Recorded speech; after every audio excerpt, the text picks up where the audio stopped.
আমরা জুলাই জাতীয় সনদ স্বাক্ষরের উদ্দেশ্যে আমরা এসেছিলাম। আমরা সেই জুলাই জাতীয় সনদে আমরা স্বাক্ষর করেছি এবং আমরা একটা শর্ত সাপেক্ষে সেখানে স্বাক্ষর করেছি।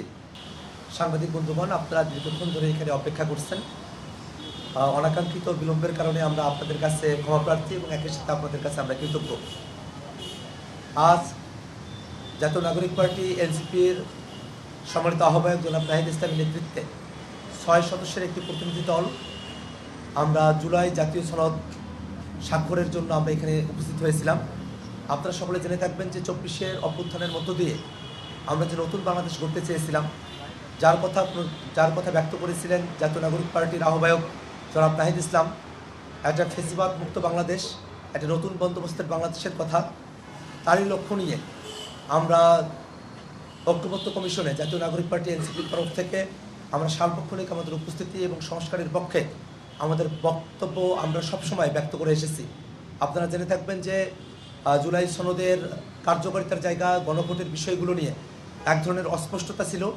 যেহেতু ত্রয়োদশ জাতীয় সংসদ নির্বাচনের দিন 12ই ফেব্রুয়ারি 2026-এ গণভোটও জুলাই জাতীয় সনদ নিয়ে যে গণভোট সেটা অনুষ্ঠিত হয়েছে এবং গণভোটের পক্ষে জনগণ তাদের সিদ্ধান্ত হ্যাঁ ভোটের মধ্য দিয়ে তারা জানান দিয়েছেন। এমন প্রেক্ষাপটে আজকে অন্তর্বর্তীকালীন সরকারের আহ্বানে আমরা জনাব নাহিদ ইসলামের নেতৃত্বে 6 সদস্যের একটি প্রতিনিধি দল মাননীয় প্রধান উপদেষ্টার বাসভবন যমুনায় আমরা জুলাই জাতীয় সনদ স্বাক্ষরের উদ্দেশ্যে আমরা এসেছিলাম। আমরা সেই জুলাই জাতীয় সনদে আমরা স্বাক্ষর করেছি এবং আমরা একটা শর্ত সাপেক্ষে সেখানে স্বাক্ষর করেছি। আমরা বলেছি যে নোট অফ ডিসেন্ট ব্যতিরেকে গণভোটের গণরায়ের পূর্ণাঙ্গ বাস্তবায়ন সাপেক্ষে জনাব নাহিদ ইসলাম আহ্বায়ক এবং আক্তার হোসেন আমি সদস্য সচিব এই জুলাই জাতীয় সনদে আমরা স্বাক্ষর করলাম। আপনারা জেনে থাকবেন যে জুলাই জাতীয় সনদ আমাদের জন্য একটা পাওয়া, এই অর্থে যে জুলাই জাতীয় সনদের মধ্য দিয়ে বাংলাদেশ রাষ্ট্রটিকে নতুন করে গড়বার একটা সুযোগ আমরা পেয়েছি।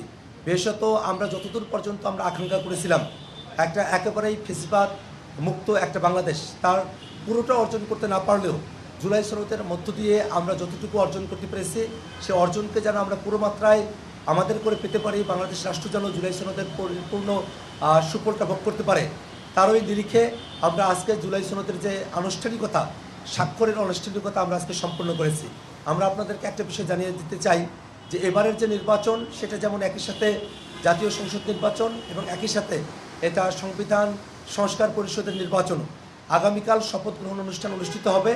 আমরা এটা আশা করি এবং জাতীয় নাগরিক পার্টি এনসিপির তরফ থেকে এই দাবি রাখছি যে আগামীকাল কোনো প্রকার ব্যত্যয় ব্যতিরেকেই প্রথমে সংবিধান সংস্কার পরিষদের সদস্য হিসাবে যারা নির্বাচিত হয়েছেন তারা শপথ গ্রহণ করবেন এবং তারপরেই জাতীয় সংসদের সদস্য হিসেবে তাদের যে শপথ সে শপথ তারা গ্রহণ করবেন এবং উভয় শপথই অবশ্যই একজন ব্যক্তি অর্থাৎ জুলাই জাতীয় সনদে যেভাবে বিবৃত হয়েছে যিনি চিফ ইলেকশন কমিশনার আছেন তার নেতৃত্বেই, তার হাত ধরেই আমরা জুলাই জাতীয় সনদের মতো করেই সংবিধান সংস্কার পরিষদের শপথ এবং জাতীয় সংসদ সদস্য হিসেবে যে শপথ সেটা আমরা গ্রহণ করব।